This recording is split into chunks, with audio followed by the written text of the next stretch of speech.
Well, I mean, it's no secret that we're shorthanded. We're missing three pretty key players off our bench that I think it's, over the course of time is going to impact us a little bit. But it's like we talk about, we still aren't going to make excuses for that. The kids, I tell them all the time, you came here to play, you're getting to play. Nobody's out here pushing you for your spot. You've got a spot. We don't have much of a bench right now. So you should be playing free, carefree, confident, because if you make a mistake, you're going to be able to play through those mistakes. So I think just trying to find our wind and trying to find our spots where we can catch some breathers is going to be really critical here down the stretch these last 2 weekends of conference play. Okay, that kind of leads into the first question from Matthew about fatigue. How do you think fatigue played a factor in the outcome of today's game? Well, I think if you look at the numbers, our shooting percentage in the fourth quarter went way down.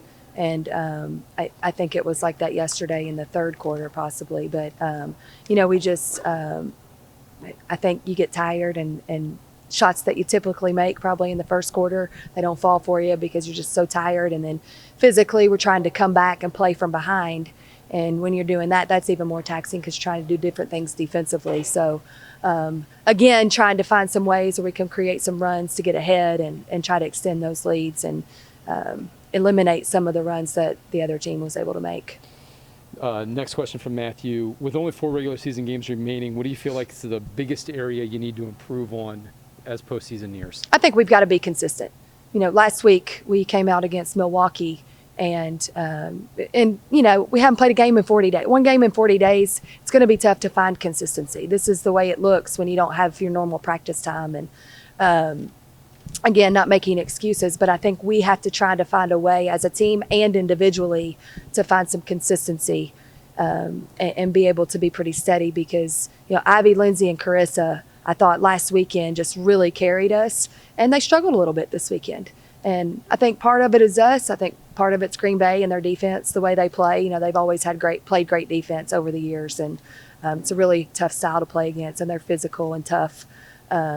So, I think we got to find a way to get our team just to be consistent and find some type of routine, hopefully, over these next few weeks, because that's something that we've not really had this year, is just a consistent, steady routine.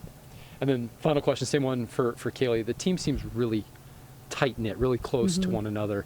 How has that camaraderie been built amongst the team, especially with the pandemic going on? I think it's a combination of things. I think we had a lot of it built with our returning players from last year. We had created that over the years just with our upperclassmen and building a certain type of culture and type of player that we recruit in our program. But also I just think all the adversity that we have faced over the last year, I mean, every team, so many teams have, but, with our numbers dwindling and injuries and sickness and all the things, I think that tends to bring teams together, and you kind of have to unite and just figure it out together. So I think that's a big part of it too.